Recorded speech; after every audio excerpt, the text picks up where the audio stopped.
Hay momentos que crees que son de victoria, pero resultan ser el principio de tu caída. Héctor Zamora era pastor de un ministerio con 50,000 seguidores. Hacía transmisiones en vivo, organizaba eventos de liberación y dedicaba gran parte de su predicación a atacar el catolicismo. El 12 de octubre del 2022 organizó algo que él pensó sería su momento más poderoso. Un evento donde personas traerían objetos religiosos católicos y él los destruiría públicamente. Llegaron 300 personas. Las cámaras grababan. Y cuando un hombre mayor le entregó una imagen de Cristo que su madre fallecida le había dado, Héctor la levantó frente a todos y la estrelló contra el piso. La multitud aplaudió.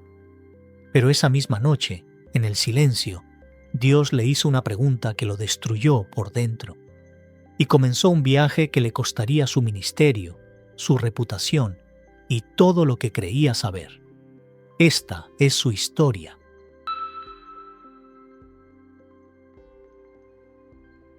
Hay momentos que crees que son de victoria, pero resultan ser el principio de tu derrota. Y hay destrucciones que parecen fuerza, pero son solo miedo disfrazado. Yo lo aprendí de la peor manera. El día que levanté un martillo contra una imagen de Cristo, no estaba defendiendo a Dios. Estaba atacando algo en mí mismo que no quería ver.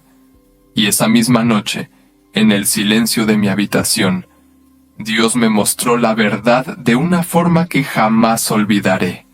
Mi nombre es Héctor Zamora. Tengo 34 años, y durante 8 años me presenté como pastor profético, líder de un ministerio de liberación y sanidad llamado Fuego del Altísimo en Puebla, México. No era solo un creyente más. Era alguien que se paraba en plataformas, que predicaba con autoridad, que hacía transmisiones en vivo con miles de personas viéndome. Era respetado, temido incluso, y completamente perdido sin saberlo.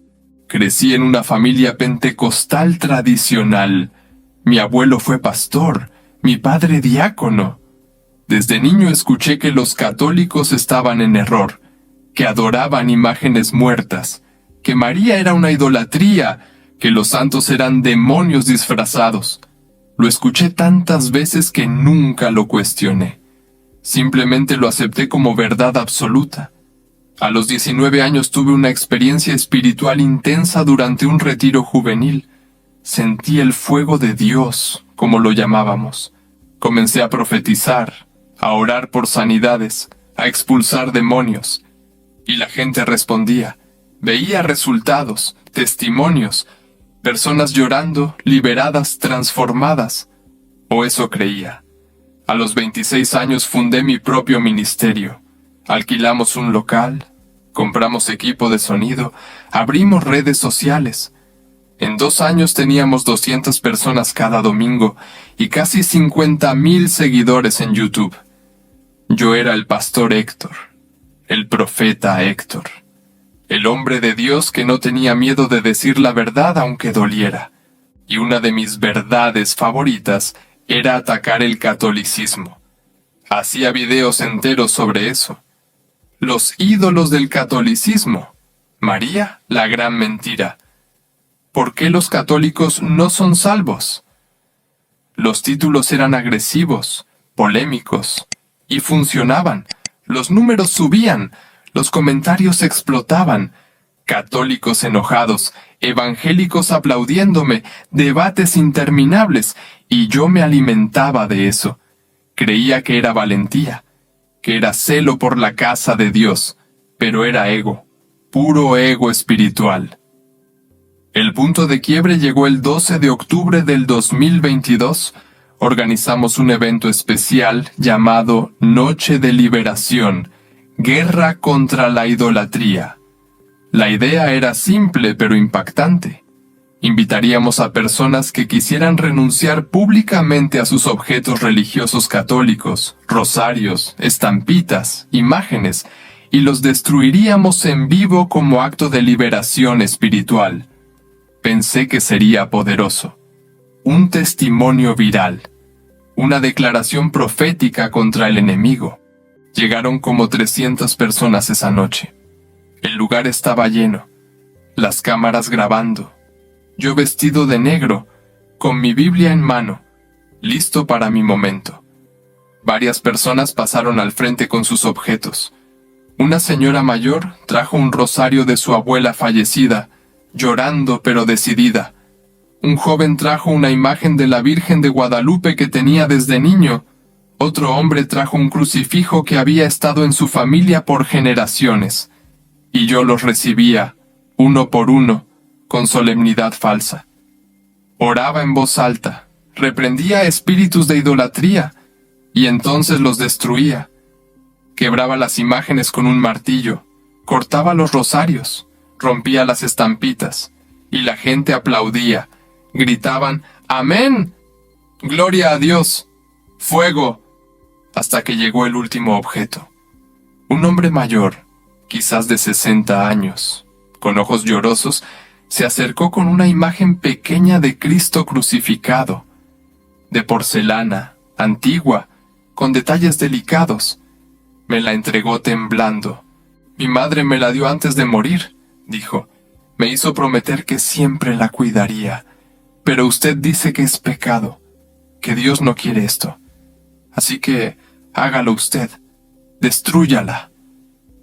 Tomé la imagen, la levanté frente a las cámaras, y mientras pronunciaba las palabras de rigor, en el nombre de Jesús renunciamos a este ídolo. Algo dentro de mí vaciló. Por un segundo, solo un segundo, miré el rostro de Cristo tallado en esa porcelana. Los ojos cerrados, la corona de espinas, la expresión de dolor. Pero la multitud esperaba, las cámaras grababan. Mi reputación dependía de ese momento, así que lo hice. Estrellé la imagen contra el piso de concreto. El sonido fue seco, definitivo. La porcelana se hizo pedazos. Cristo fragmentado en el suelo, y la gente estalló en aplausos y gritos de victoria. Yo levanté las manos triunfante. Así destruimos los ídolos. Cristo vive, no necesita imágenes muertas. Pero cuando miré al hombre que me la había dado, él no estaba aplaudiendo, estaba llorando, en silencio, mirando los pedazos en el suelo, y en sus ojos no vi liberación, vi pérdida, vi dolor, vi algo roto que no era la imagen. Por primera vez en esa noche, sentí algo extraño en el pecho. No fue convicción, fue incomodidad. El evento terminó. La gente se fue emocionada, hablando de lo poderoso que había sido.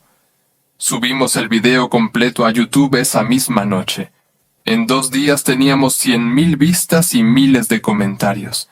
La mitad aplaudiéndome, la mitad insultándome, pero ambos lados me daban relevancia. Y eso era lo que importaba, o eso pensaba. Esa noche, cuando llegué a casa, pasada la medianoche, no podía dormir. Me senté en la sala con las luces apagadas, e intenté orar como siempre hacía después de un evento poderoso. Grité en lenguas, declaré victoria, reprendí ataques espirituales, pero nada, silencio. Dios no respondía como antes. No sentía el fuego, no sentía la presencia, solo un vacío denso, incómodo. Y entonces, sin saber por qué, mi mente volvió a esa imagen de Cristo en el suelo. Los pedazos de porcelana, el rostro fragmentado, las manos rotas. Y algo dentro de mí preguntó, con una voz que no era mía, ¿qué acabas de hacer? Intenté justificarme. Era un ídolo. La Biblia prohíbe las imágenes. Éxodo 20. No te harás imagen. Pero la voz seguía. ¿Y qué hay de las fotos de tus padres en la pared? ¿Son ídolos? ¿Y el logo de tu ministerio con tu foto? ¿Eso no es imagen tallada? Me levanté inquieto. Caminé por la casa. Bebí agua. Intenté ver televisión. Nada funcionaba. Esa pregunta no se iba. Y junto con ella vino otra peor. Si amas a Cristo, ¿por qué destruyes lo que otros aman por Él? Esa pregunta me destrozó. porque en ese momento entendí algo que nunca había querido ver. Yo no estaba luchando contra la idolatría, estaba luchando contra la fe de otros. No estaba defendiendo a Dios, estaba defendiendo mi versión de Dios, mi interpretación, mi control, mi ego disfrazado de celo espiritual. Y eso no venía del Espíritu Santo, venía de mí. Los siguientes días fueron de tormento interno. Seguí predicando normalmente, seguí con las transmisiones en vivo, pero algo había cambiado. Cada vez que leía un versículo contra la idolatría, mi mente me mostraba el rostro de ese hombre mayor llorando. Cada vez que atacaba al catolicismo, recordaba cómo destruía algo que para él era sagrado, no porque adorara la porcelana, sino porque representaba a su madre, su fe, su historia. ¿Qué derecho tenía yo a destruir eso? Comencé a investigar, esta vez no para debatir, sino para entender. Busqué qué enseñaba realmente la Iglesia Católica sobre las imágenes, y descubrí algo que nadie me había explicado. La Iglesia no adora imágenes, las venera, como se venera una foto de una madre fallecida, como se besa la foto de un hijo que está lejos, no porque el papel sea divino, sino porque representa a alguien amado. Descubrí que los primeros cristianos, en las catacumbas de Roma, pintaban imágenes de Cristo, de María, de los apóstoles, siglos antes de que existiera el protestantismo. ¿Todos ellos estaban equivocados? ¿Todos idólatras? Descubrí que Dios mismo ordenó hacer imágenes en el templo, querubines en el arca del pacto, la serpiente de bronce en el desierto, imágenes que no eran adoradas, sino que señalaban a Dios. Y me di cuenta de que mi celo había sido ignorancia arrogante, peligrosa, destructiva, pero lo que realmente me quebró fue una tarde de noviembre. Pasé frente a una iglesia católica antigua en el centro de Puebla. No sé por qué, pero sentí el impulso de entrar. No había nadie excepto una señora anciana rezando el rosario en la primera banca. Me senté hasta atrás, intentando ser invisible. No había música de adoración, no había predicación, no había emoción manipulada, solo silencio. Un silencio que no era vacío, era lleno, pesado de presencia. Miré hacia el altar. Había una imagen grande de Cristo crucificado, pero esta vez no lo vi con desprecio ni con superioridad teológica. Lo vi como lo que era. Una representación del momento más doloroso y más glorioso de la historia, el momento en que Dios mismo se hizo víctima por mí. Y lloré. Lloré porque entendí que mi mayor idolatría nunca había sido una imagen de yeso o porcelana. Había sido yo mismo, mi título de pastor, mi voz, mi plataforma, mi necesidad de tener razón, mi ego espiritual que me hacía sentir superior a millones de católicos que amaban a Cristo tanto o más que yo. Lloré porque me di cuenta de que al destruir esa imagen no había glorificado a Dios. Había herido a un hombre que buscaba sinceramente liberación. Había pisoteado su historia, su dolor, el recuerdo de su madre. ¿Cómo podía llamar a eso amor? Y en ese silencio, frente al sagrario, sentí algo que no había sentido en años. Paz. No la euforia emocional de un culto intenso, sino paz real, profunda, que no dependía de mi desempeño ni de mi imagen pública. Y escuché, no con los oídos sino con el corazón, una voz suave. Por fin estás quieto. Por fin puedes escuchar. Ese fue el principio de mi conversión. No fue rápido, no fue fácil. Pasé meses investigando, leyendo el catecismo, estudiando a los padres de la iglesia, asistiendo a misa en secreto. Y con cada descubrimiento, mi mundo protestante se desmoronaba. No porque fuera falso, sino porque estaba incompleto. Descubrí la Eucaristía, no como símbolo, sino como presencia real. Descubrí la confesión. no como intermediario innecesario, sino como medicina del alma. Descubrí a María, no como competencia de Cristo, sino como la madre que Él mismo nos dio desde la cruz. Descubrí a los santos, no como ídolos, sino como hermanos mayores que oran por nosotros. Y cada verdad católica que descubría me acercaba más a Cristo, no me alejaba. En marzo del 2023 tomé la decisión más difícil de mi vida. Cerré mi ministerio. Subí un video final explicando mi conversión al catolicismo, y en menos de 24 horas perdí el 90% de mis seguidores. Los comentarios eran brutales. Traidor, falso profeta. Se vendió a Babilonia. Está poseído. Mi familia dejó de hablarme.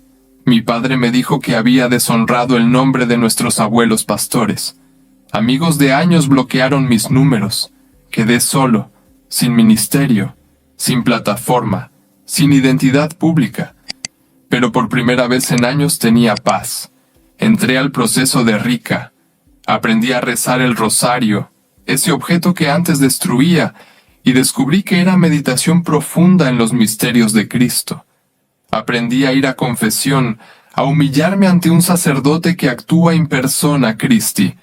Aprendí el silencio de la adoración eucarística. Y en la vigilia pascual del 2023 fui confirmado y recibí la Eucaristía por primera vez. Cuando el sacerdote puso la hostia en mi lengua, cerré los ojos y vi, no con ojos físicos, sino con algo más profundo, esa imagen de Cristo que había roto. Pero esta vez no estaba fragmentada, estaba completa, viva, y me miraba con ojos llenos de misericordia. Te esperaba, sentí en mi espíritu. Siempre te estuve esperando. Hoy, 1 año y medio después, ya no soy el pastor Héctor. Soy simplemente Héctor, un pecador que encontró la plenitud de la fe. Sirvo como catequista en una parroquia humilde. Ayudo en el ministerio de evangelización. Y cuando alguien me pregunta por qué dejé todo por el catolicismo, les cuento sobre el día que creí destruir un ídolo y descubrí que lo único roto era yo. A los pastores evangélicos que alguna vez pensaron como yo, les digo con humildad, no confundan celo con amor. No confundan convicción con verdad. Cristo no necesita que lo defiendan destruyendo la fe de otros. Cristo no necesita violencia. Cristo es manso y humilde de corazón.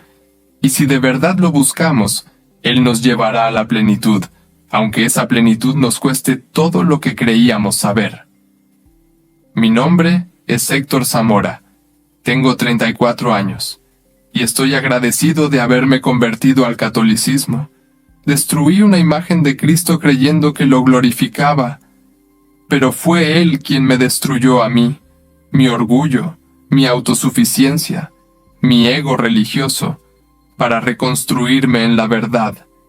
Y esa destrucción fue el acto de amor más grande que jamás he experimentado. Que Dios tenga misericordia de todos nosotros, que aprendamos a amar sin destruir, y que nunca olvidemos que Cristo no vino a condenar al mundo, sino a salvarlo, incluso a pastores arrogantes como yo. Las historias reales tienen el poder de transformar vidas. La que acabas de escuchar puede ser el inicio del cambio en la vida de alguien más. Ayúdanos a compartir este mensaje. Dale like si este testimonio resonó contigo. Suscríbete para más historias de transformación y fe. Comparte con alguien que esté buscando respuestas. Comenta tu propia experiencia abajo. Tu historia también puede inspirar a miles. Gracias por ser parte de esta comunidad de buscadores de verdad. Hasta el próximo testimonio.